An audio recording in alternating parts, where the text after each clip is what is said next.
కాకినాడ జిల్లాలో సంచలనం రేపిన ఏఈ నూకరాజు కుటుంబ ఘటనలో బాధిత కుటుంబానికి న్యాయం చేయాలని కోరుతూ కాకినాడ ఎంపీ ఉదయ్ శ్రీనివాస్ నూకరాజు మనవడు రియన్స్ కార్తికేయ రెడ్డితో కలిసి జిల్లా కలెక్టర్ హరీంద్ర ప్రసాద్ను కలిశారు.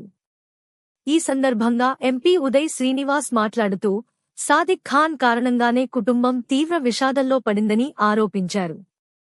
బాధితురాలు సౌజన్య రాసిన లేఖ ఆధారంగా సమగ్ర దర్యాప్తు జరిపి కేసును సీబీఐకి అప్పగించాలని డిమాండ్ చేశారు. కుటుంబ ఆస్తులను బాలుడి పేరుపై రక్షించాలని కూడా కలెక్టర్ను కోరినట్లు తెలిపారు. నాకు ఇప్పటికీ భయంగా ఉంది. మా అమ్మను ప్రతిరోజూ హింసించేవాడు. నా నాన్నను చంపేశాడని నేను నమ్ముతున్నాను. నిజం చెబితే టెర్రరిస్టులకు అమ్మేస్తానని బెదిరించేవాడు. నన్ను అనాథను చేశాడు అని బాలుడు భావోద్వేగంగా చెప్పాడు. ఈ ఘటనపై పూర్తి స్థాయి దర్యాప్తు జరిపి బాధిత కుటుంబానికి న్యాయం చేయాలని ప్రజాప్రతినిధులు కోరుతున్నారు. ఆరోపణలపై అధికారిక దర్యాప్తు కొనసాగుతోంది. నాకు 3rd క్లాస్ నుంచి నా స్కూల్లో నాకు పరిచయం. నేను 3rd క్లాస్, నా పేరు కబోయి రియాన్స్ కార్తికేయ రెడ్డి. నేను ఇప్పుడు 5th క్లాస్లో స్టడీ చేస్తున్నాను. నేను లక్ష్య స్కూల్లో చదువుతాను. నాకు 3rd క్లాస్ నుంచి పరిచయం. రైఫిల్ షూటింగ్ స్పోర్ట్ అంటే నాకు చాలా ఇష్టం. అందుకని అది స్కూల్ నుంచి తీసేస్తున్నారని అది నాకు ఫోన్ నెంబర్ ఇచ్చాడు. నా అకాడమిక్ రారియో అని ఇచ్చాడు. అప్పటి నుంచి కొంచెం టచ్గా అయ్యేది.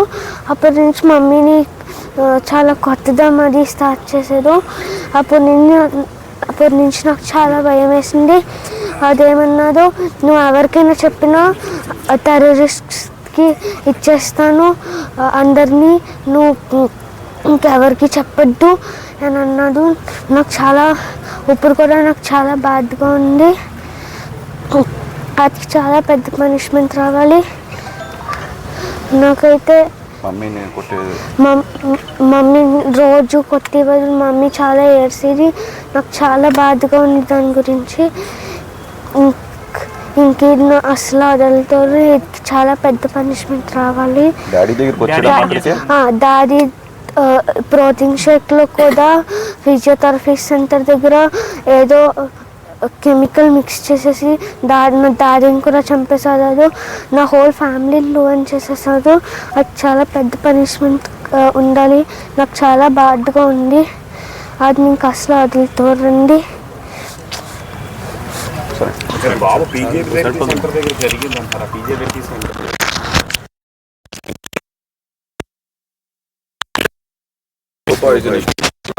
ట్రీట్మెంట్ కోసం వాళ్ళని అక్కడ తీసుకెళ్ళారండి.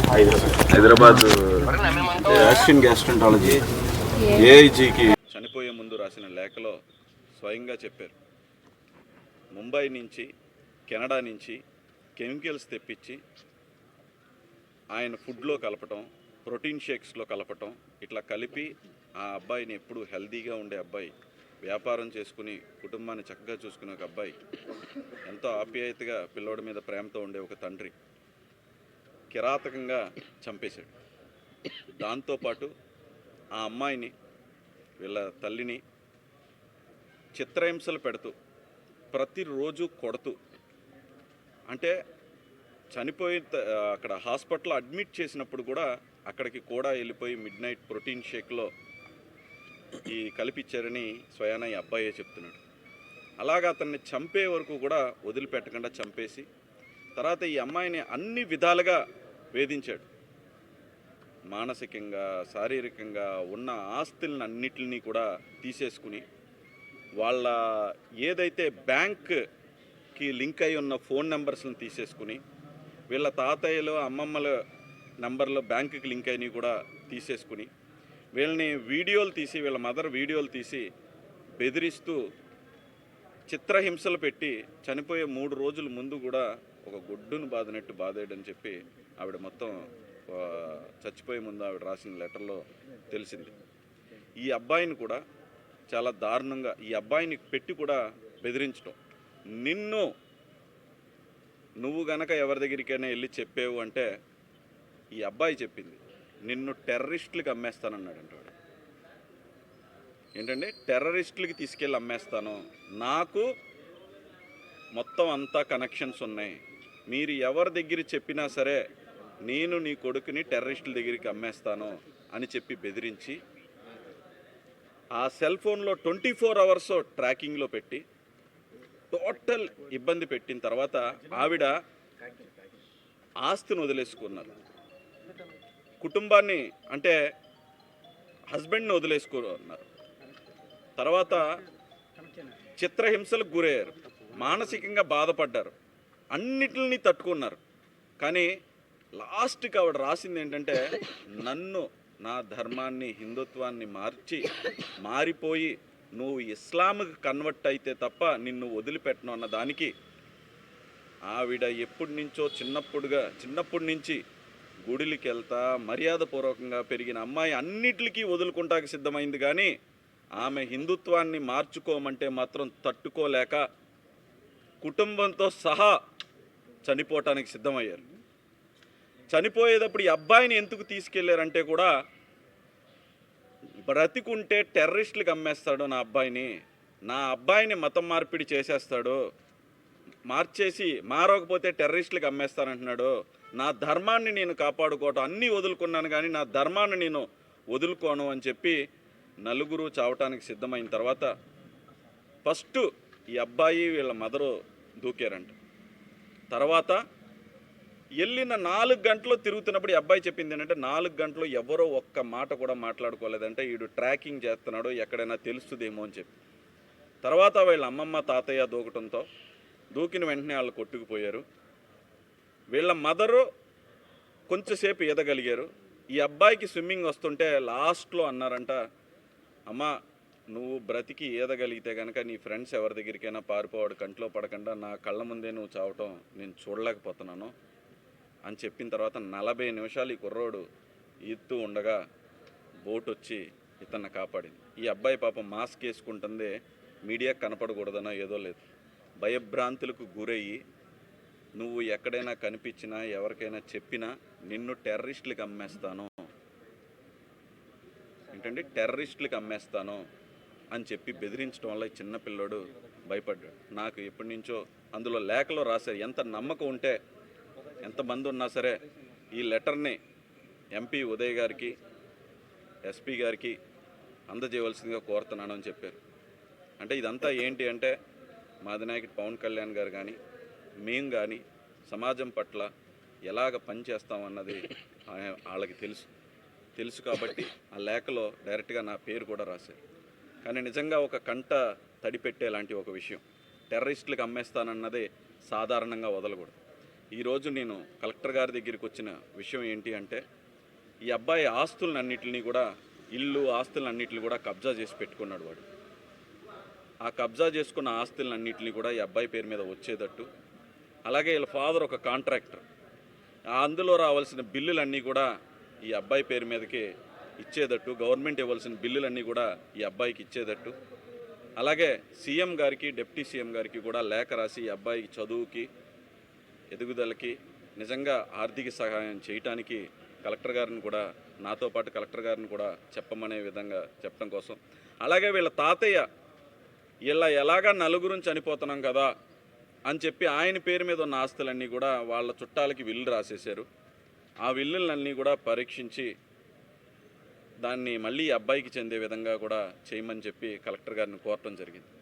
కానీ దీంతోపాటు అసలు మనం కాకినాడలో మన పాత్రికేయ మిత్రులందరికీ కూడా కోరుతున్నాను, ఆడి దగ్గర ట్రైనింగ్ అయిన ప్రతి అబ్బాయికి వాళ్ళ పేరెంట్స్కి కూడా మీ పిల్లలకి ఏం నేర్పాడు కంపల్సరీ ఒకసారి కౌన్సిలింగ్ ఇవ్వాల్సిందిగా మీ ద్వారా మీరు అందరినీ వాళ్ళని కొంచెం గైడ్ చేయవలసిందిగా, ఒక మంచి మెసేజ్ ఇవ్వాల్సిందిగా కోరుకుంటూ, అలాగే పహల్గామ్లో 26 మంది సివిలియన్స్ని 10 మంది వచ్చి చంపారు. అది నేషన్ వైడ్ న్యూస్ అయింది. వీడు ఒక్కడే 4గురిని చంపేశాడు.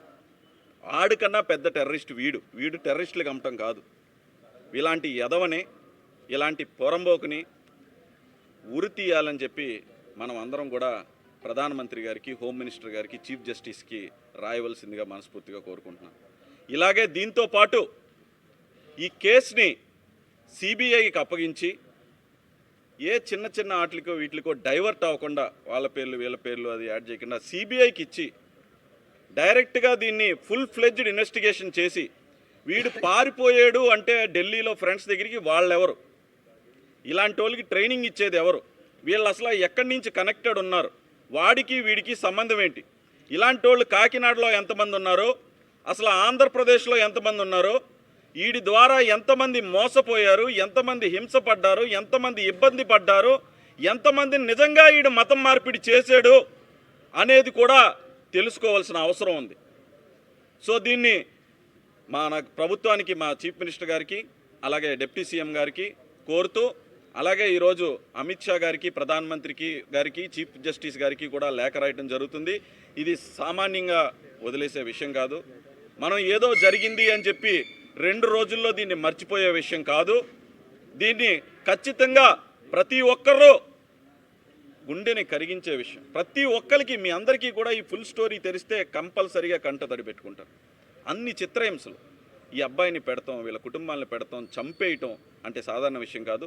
సో డెఫినెట్లీ దీన్ని సిబిఐకి ఇస్తూ, స్టేట్ గవర్నమెంట్ కూడా దీన్ని సపోర్ట్ చేస్తూ, నిజంగా ఎంతమంది బాధితులు ఉన్నారో కనిపెడుతూ, అలాగే వాడికి ఉరిశిక్షకు తక్కువ లేకుండా కూడా వేయించవలసిందిగా ఈ మీడియా ముందు మీ అందరినీ కూడా నేను చీఫ్ జస్టిస్ గారిని, ప్రధానమంత్రి గారిని, హోమ్ మినిస్టర్ గారిని, అలాగే ముఖ్యమంత్రి గారిని, డిప్యూటీ సీఎం గారు మా పవన్ కళ్యాణ్ గారిని కూడా కోరుకుంటున్నాను. ఆయన సనాతన ధర్మం కాపాడాలి అంటే ఏదో అనుకున్నారు. ఇప్పుడు తెలుస్తుందా దాని విలువ? సనాతన ధర్మాన్ని కాపాడకపోతే, మనం అందరం ఐక్యమత్యంగా లేకపోతే ఏం జరిగిందో చూడండి. ఇలాంటి ఎదవలు ముందుకొస్తారు. మతం మార్పిడి జరగకపోతే చంపేస్తాను అని బెదిరిస్తారు, టెర్రరిస్టులకి అమ్మేస్తాను అని బెదిరిస్తారు. దీనికోసమే ఆయన మొత్తుకునేది. ఇలాంటి విషయాలు కంటికి వాళ్ళు చనిపోయారు కాబట్టి తెలిసింది. తెలియకుండా ఎంతమంది ఇబ్బంది పడుతున్నారో మీ అందరూ కూడా మనస్ఫూర్తిగా ఆలోచించుకోవాల్సిందే మీ అందరినీ కోరుకుంటున్నాను.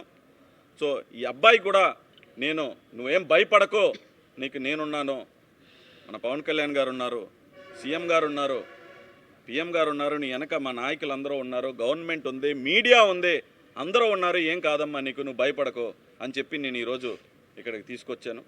సో ఈ అబ్బాయి కూడా ఒక 2 ముక్కలో మీతో చెప్పదలుచుకున్నాడు. వాళ్ళ అమ్మని ఏం చేశాడు, వాళ్ళ నాన్నని ఏం చేశాడు, ఈ అబ్బాయితో ఏమన్నాడు కూడా ఈ అబ్బాయి చెప్తాడు. సరే చెప్తాడు, కానీ అంటే ఇప్పుడు మీరు ఆస్తుల